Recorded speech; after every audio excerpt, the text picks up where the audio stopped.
Jó, capítulo 37. Sobre isto treme também o meu coração e salta do seu lugar. Dai ouvidos ao trovão de Deus, estrondo que sai da sua boca. Ele o solta por debaixo de todos os céus, e o seu relâmpago até aos confins da terra. Depois deste, ruge a sua voz, troveja com o estrondo da sua majestade. E já ele não retém o relâmpago quando lhe ouvem a voz. Com a sua voz, troveja Deus maravilhosamente, faz grandes coisas que nós não compreendemos, porque ele diz à neve: cai sobre a terra, e à chuva e ao aguaceiro, sede fortes. Assim, torna ele inativas as mãos de todos os homens, para que reconheçam as obras dele. E as alimárias entram nos seus esconderijos e ficam nas suas cavernas. De suas recâmaras sai o pé de vento, e, dos ventos do norte, o frio. Pelo sopro de Deus se dá a geada, e as largas águas se congelam. Também de umidade carrega as densas nuvens, nuvens que espargem os relâmpagos. Então, elas, segundo o rumo que ele dá, se espalham para uma e outra direção, para fazerem tudo o que lhes ordena sobre a redondeza da terra. E tudo isso faz ele vir para a disciplina, se convém à terra ou para exercer a sua misericórdia. Inclina, Jó, os ouvidos a isto, para e considera as maravilhas de Deus. Porventura, sabes tu como Deus as opera, e como faz resplandecer o relâmpago da sua nuvem? Tens tu notícia do equilíbrio das nuvens e das maravilhas daquele que é perfeito em conhecimento, que faz aquecer as tuas vestes quando acalma sobre a terra por causa do vento sul? Ou estendeste com ele o firmamento, que é sólido como espelho fundido? Ensina-nos o que lhe diremos, porque nós, envoltos em trevas, nada lhe podemos expor. Contar-lhe-ia alguém o que tenho dito? Seria isso desejar o homem ser devorado. Eis que o homem não pode olhar para o sol, que brilha no céu, uma vez passado o vento que o deixa limpo. Do norte vem o áureo esplendor, pois Deus está cercado de tremenda majestade. Ao Todo-Poderoso não o podemos alcançar. Ele é grande em poder, porém não perverte o juízo e a plenitude da justiça. Por isso, os homens o temem. Ele não olha para os que se julgam os sábios.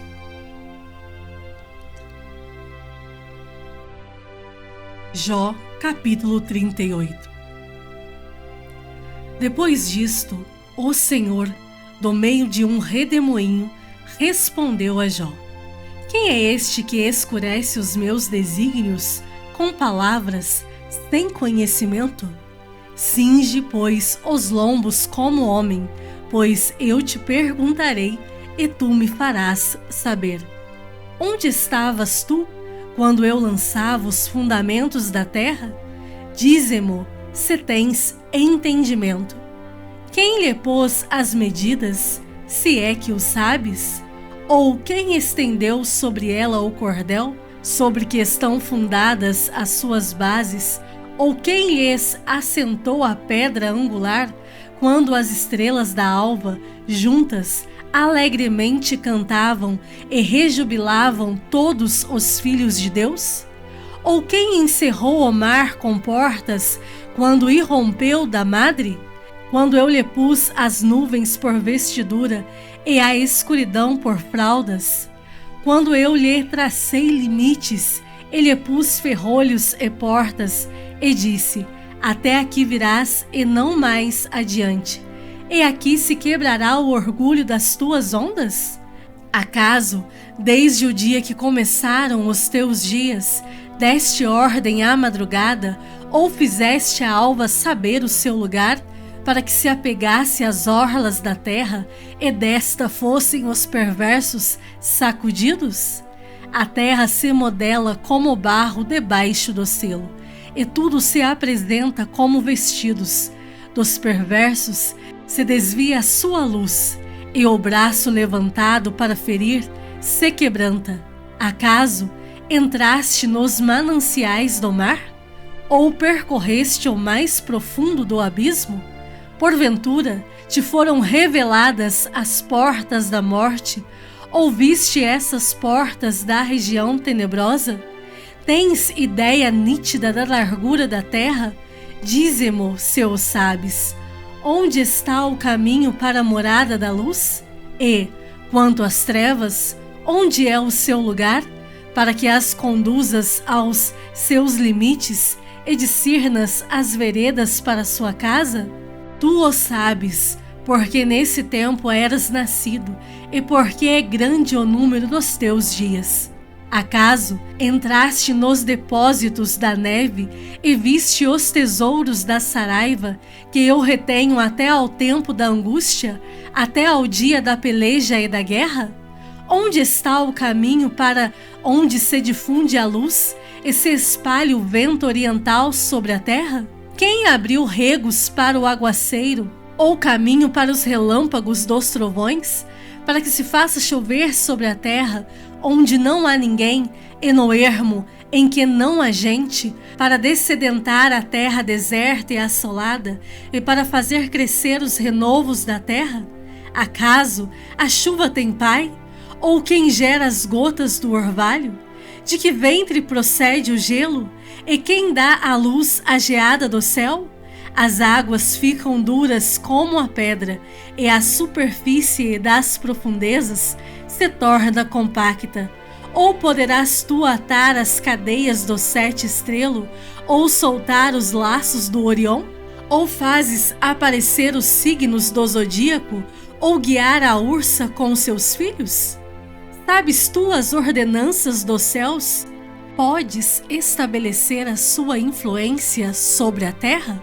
Podes levantar a tua voz até as nuvens, para que a abundância das águas te cubra? Ou ordenarás aos relâmpagos que saiam e te digam: eis-nos aqui?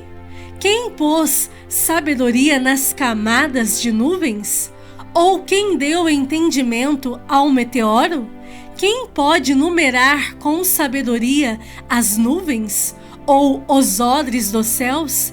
Quem os pode despejar para que o pó se transforme em massa sólida e os torrões se apeguem uns aos outros? Caçarás, porventura, a presa para a leoa? Ou saciarás a fome dos leõezinhos quando se agacham nos covis e estão à espreita nas covas?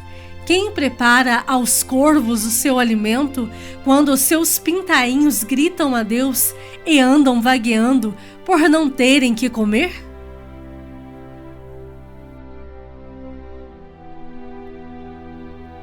Salmos de número 61.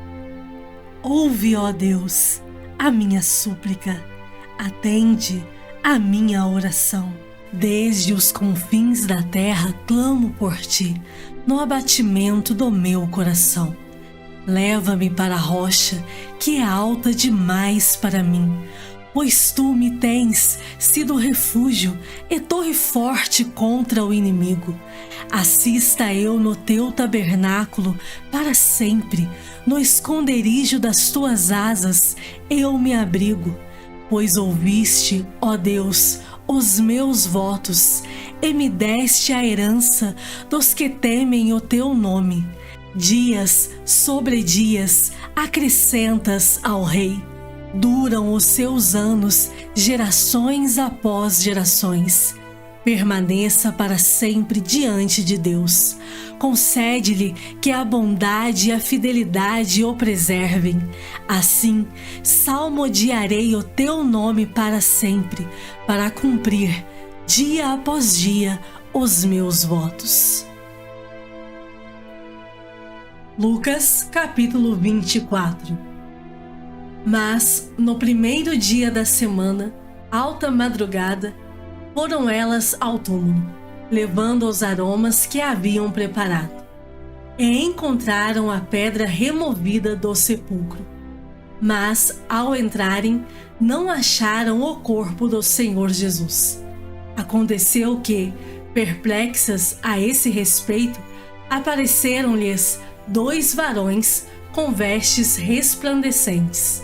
Estando elas possuídas de temor, baixando os olhos para o chão, eles lhes falaram: Por que buscais entre os mortos ao que vive? Ele não está aqui, mas ressuscitou. Lembrai-vos de como vos preveniu, estando ainda na Galileia, quando disse: Importa que o Filho do Homem seja entregue nas mãos de pecadores e seja crucificado, e ressuscite no terceiro dia. Então se lembraram das suas palavras, e, voltando do túmulo, anunciaram todas estas coisas aos 11, e a todos os mais que com eles estavam. Eram Maria Madalena, Joana e Maria, mãe de Tiago. Também as demais que estavam com elas confirmaram estas coisas aos apóstolos. Tais palavras lhes pareciam como delírio, e não acreditaram nelas. Pedro, porém, levantando-se, correu ao sepulcro, e baixando-se, nada mais viu, senão os lençóis de linho, e retirou-se para casa, maravilhado do que havia acontecido. Naquele mesmo dia, 2 deles estavam de caminho para uma aldeia chamada Emaús, distante de Jerusalém, 60 estádios, e iam conversando a respeito de todas as coisas sucedidas. Aconteceu que, enquanto conversavam e discutiam, o próprio Jesus se aproximou e ia com eles. Os seus olhos, porém, estavam como que impedidos de o reconhecer. Então lhes perguntou Jesus: Que é isso que vos preocupa e de que ides tratando à medida que caminhais? E eles pararam entristecidos. Um, porém, chamado Cleopas, respondeu dizendo: És o único, porventura, que, tendo estado em Jerusalém, ignoras as ocorrências destes últimos dias? Ele lhes perguntou: Quais? E explicaram o que aconteceu a Jesus, o Nazareno, que era varão profeta, poderoso em obras e palavras diante de Deus e de todo o povo. E como os principais sacerdotes e as nossas autoridades o entregaram para ser condenado à morte e o crucificaram. Ora, nós esperávamos que fosse ele quem havia de redimir a Israel, mas depois de tudo isto, é já este o terceiro dia desde que tais coisas sucederam. É verdade também que algumas mulheres das que conosco estavam nos surpreenderam, tendo ido de madrugada ao túmulo, e, não achando o corpo de Jesus, voltaram dizendo terem tido uma visão de anjos, os quais afirmam que ele vive. De fato, alguns dos nossos foram ao sepulcro e verificaram a exatidão do que disseram as mulheres, mas não ouviram. Então lhes disse Jesus: Ó nécios e tardos de coração, para crer tudo o que os profetas disseram. Porventura, não convinha que o Cristo padecesse e entrasse na sua glória? E, começando por Moisés, discorrendo por todos os profetas, expunha-lhes o que a seu respeito constava em todas as Escrituras. Quando se aproximavam da aldeia para onde iam, fez ele menção de passar adiante. Mas eles o constrangeram, dizendo: Fica conosco, porque é tarde, e o dia já declina. E entrou para ficar com eles. E aconteceu que, quando estavam à mesa, Tomando ele o pão, abençoou-o e, tendo-o partido, lhes deu. Então se lhes abriram os olhos e o reconheceram, mas ele desapareceu da presença deles. E disseram um ao outro: porventura não nos ardia o coração quando ele, pelo caminho, nos falava, quando nos expunha as Escrituras? E na mesma hora, levantando-se, voltaram para Jerusalém, onde acharam reunidos os 11 e outros com eles, os quais diziam: o Senhor ressuscitou e já apareceu a Simão. Então os dois contaram o que lhes acontecera no caminho e como fora por eles reconhecido no partir do pão. Falavam ainda estas coisas quando Jesus apareceu no meio deles e lhes disse: paz seja convosco. Eles, porém, surpresos e atemorizados, acreditavam estarem vendo um espírito. Mas ele lhes disse: por que estáis perturbados e por que sobem dúvidas ao vosso coração? Vede as minhas mãos e os meus pés, que sou eu mesmo. Apalpai-me e verificai, porque um espírito não tem carne nem ossos, como vedes que eu tenho. Dizendo isto, mostrou-lhes as mãos e os pés. E, por não acreditarem eles ainda, por causa da alegria, e estando admirados, Jesus lhes disse: tendes aqui alguma coisa que comer? Então lhe apresentaram um pedaço de peixe assado e um favo de mel. E ele comeu na presença deles. A seguir, Jesus lhes disse: são estas as palavras que eu vos falei, estando ainda convosco. Importava se cumprisse tudo o que de mim está escrito na lei de Moisés, nos profetas e nos salmos. Então lhe abriu o entendimento para compreenderem as Escrituras. Ele lhes disse: assim está escrito que o Cristo havia de padecer e ressuscitar dentre os mortos no terceiro dia, e que em seu nome se pregasse arrependimento para remissão de pecados a todas as nações, começando de Jerusalém.